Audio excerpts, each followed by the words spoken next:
CMS. Your students are really tired. Literally. With school starting before 8 a.m., at least 20% of kids are falling asleep in school. Do you fall asleep in class? All the time. Okay, how many classes do you fall asleep in? Depends if it's an A day or B day. I usually fall asleep in most of my classes on B days. Okay. Why is this happening?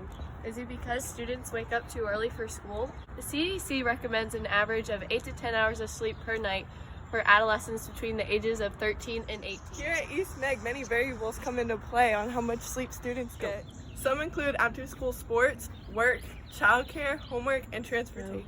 Therefore, late bedtimes have become a larger issue. Hi, what is your name? Emma Chen. Do you have a job after school? Yes. How late do you work? 9:30 to 2. Do you have homework after work? Yes.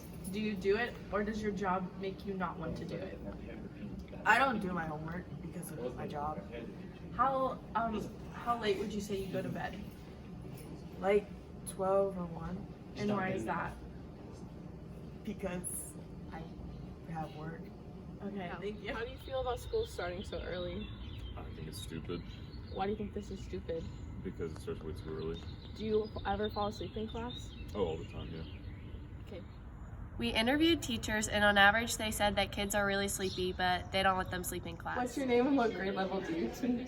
I'm Miss Mullen. I teach English 2 sophomores and juniors for AP Lang. How do you feel about school starting at 7 a.m.? It is too early because while school starts at 7:15, that mostly means that students and teachers and staff are getting up and traveling 5 to 6 a.m. So that's pretty ridiculous. How do students' lack of sleep affect their performance? Obviously, if you're too tired to focus, whatever's given that day in class, you're not going to retain. A lot of times then that leads to arguments and disruptions because the students who are sleeping are lost and have to be caught back up, which takes up class time. It's sort of like a cycle. So if you're coming in tired, then we're reteaching what you missed that day. But unfortunately, I'm going to backtrack that and say that I don't necessarily think that the sleeping is the problem. I think it's actually the requirements placed on students, especially in high school, because you're looking at sports, extracurriculars, jobs, caring for younger siblings. All of those things take place outside of school, which then translate to coming in, sitting at a desk for an hour and a half where you are tired. Obviously, that academically affects you. Thank you. You're welcome.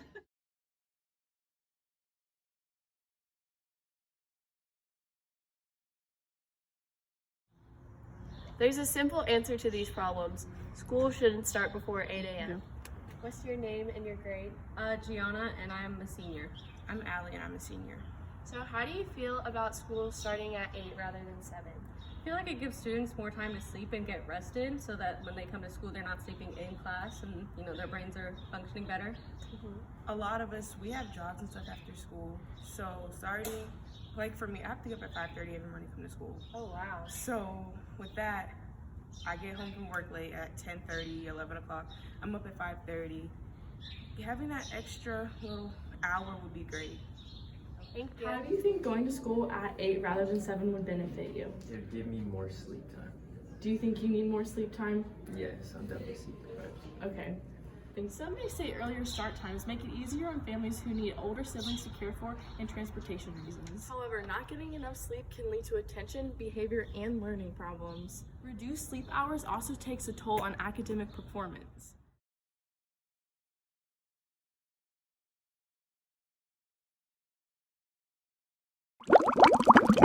School should start at 8.